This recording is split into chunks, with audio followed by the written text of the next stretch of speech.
ನಮಸ್ಕಾರ ಸ್ನೇಹಿತರೆ, ಅವಳ ಪ್ರಪಂಚಕ್ಕೆ ಎಲ್ಲರಿಗೂ ಸ್ವಾಗತ. ಇವತ್ತು ನಾನು ನೀವು ಸೇರಿ ಒಂದು ಒಳ್ಳೆ ರೆಸಿಪಿ ಮಾಡೋಣ.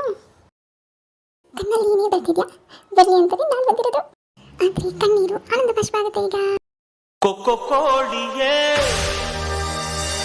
ಕಳ್ಳ ಕೋಳಿಯೇ. ರೆಸಿಪಿ ಏನು ಅಂತ ಗೊತ್ತಾಯ್ತಲ್ಲ, ಈಗ ಸ್ಟಾರ್ಟ್ ಮಾಡೋಣ. ಚೆನ್ನಾಗಿ ವಾಶ್ ಮಾಡಿ ಸ್ವಲ್ಪ ಉಪ್ಪು, ಸ್ವಲ್ಪ ಖಾರ ಪುಡಿ, ಸ್ವಲ್ಪ ಶುಂಠಿ ಬೆಳ್ಳುಳ್ಳಿ ಪೇಸ್ಟ್, ಸ್ವಲ್ಪ ಮೊಸರು ಹಾಕಿ ಚೆನ್ನಾಗಿ ಮಿಕ್ಸ್ ಮಾಡ್ಕೋಬೇಕು. ಇದು ನೆನೆತಿಲ್ಲಿ ಅಷ್ಟು ಮಸಾಲೆ ರೆಡಿ ಮಾಡ್ಕೊಳ್ಳೋಣ. ನಾನಿಲ್ಲದೆ ಯಾವ ಅಡುಗೆನೂ ಕಂಪ್ಲೀಟ್ ಆಗಲ್ಲ. ಸ್ವಲ್ಪ ಕೊತ್ತಂಬರಿ ಸೊಪ್ಪು, ಹಾಯ್ ನಾನು ಹಸಿಮೆಣಸಿನಕಾಯಿ, ಸ್ವಲ್ಪ ಪುದೀನ, ನೀರು ಹಾಕಿ ರುಬ್ಕೊಳ್ಳೋಣ.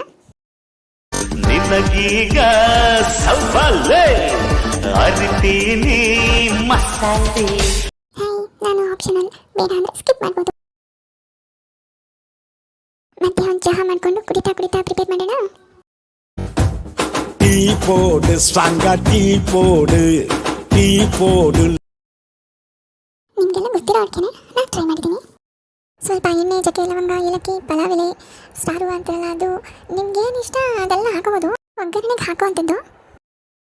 ಆಮೇಲೆ ಒಂದು ಸ್ವಲ್ಪ ಈರುಳ್ಳಿ ಹಾಕಿ ಆ ಕಡೆ ಆಡಿಸಿ, ಒಂದು ಹಸಿಮೆಣಸಿನಕಾಯಿ ಹಾಕಿ, ಒಂದು ಸ್ವಲ್ಪ ಶುಂಠಿ ಬೆಳ್ಳುಳ್ಳಿ ಪೇಸ್ಟ್ ಹಾಕಿ ಅದನ್ನು ಮಿಕ್ಸ್ ಮಾಡಿಬಿಡೋದು. ಆಮೇಲೆ ಟೊಮೆಟೊ ಹಾಕಿ ಸ್ವಲ್ಪ ಫ್ರೈ ಮಾಡ್ಕೋಬೇಕು. ಫ್ರೈ ಆದಮೇಲೆ ಮೊದಲೇ ಮ್ಯಾರಿನೇಟ್ ಮಾಡಿ ಇಟ್ಕೊಂಡಿದ್ವಲ್ಲ ಅದನ್ನು ಹಾಕಿ ಒಂದು ಒಳ್ಳೆ ಮಿಕ್ಸ್ ಕೊಟ್ಟು ಸ್ವಲ್ಪ ಬೇಯಿಸಿ, ಸ್ವಲ್ಪ ಬೆಂದಾದ್ಮೇಲೆ ಆಗಲೇ ರುಬ್ಬಿಟ್ಕೊಂಡಿದ್ವಲ್ಲ ಆ ಮಸಾಲೆನ ಹಾಕಿ ಮತ್ತೆ ಚೆನ್ನಾಗಿ ಮಿಕ್ಸ್ ಮಾಡಿ, ಸ್ವಲ್ಪ ಅರಿಶಿನ ಪುಡಿ, ಗರಂ ಮಸಾಲ, ಚಿಕನ್ ಮಸಾಲ ಹಾಕಿ ಮಿಕ್ಸ್ ಮಾಡಿ ಒಂಚೂರು ರುಚಿ ನೋಡಿ. ಉಪ್ಪು ಖಾರ ಕಡಿಮೆ ಇದ್ದರೆ ಸೇರಿಸ್ಕೊಳ್ಳಿ.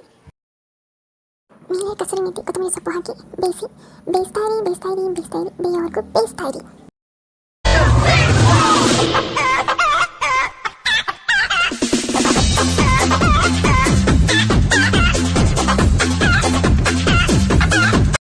ಈಗ ಊಟಕ್ಕೆ ಬಡಿಸಿ ಎಲ್ಲರೂ ರುಚಿ ನೋಡೋ ಸಮಯ. ಇದರಲ್ಲಿ ಯಾವುದಾದ್ರೂ ಸ್ಟೆಪ್ ಮಿಸ್ ಆಗಿದ್ರೆ ಅಥವಾ ಏನಾದರೂ ಆ್ಯಡ್ ಮಾಡಬೇಕು ಅಂತಿದ್ರೆ ದಯವಿಟ್ಟು ತಿಳಿಸಿ, ನಾನು ಕಲ್ತ್ಕೋತೀನಿ ಮತ್ತೆ ನೆಕ್ಸ್ಟ್ ಟ್ರೈ ಮಾಡ್ತೀನಿ. ಪ್ಲೀಸ್ ಸಬ್ಸ್ಕ್ರೈಬ್ ಮಾಡಿ, ಲೈಕ್ ಮಾಡಿ, ಶೇರ್ ಮಾಡಿ. Thank you so much for watching. ಧನ್ಯವಾದಗಳು. ಮುಂದಿನ ಹೊಸ ವಿಷಯದೊಂದಿಗೆ ಭೇಟಿಯಾಗೋಣ.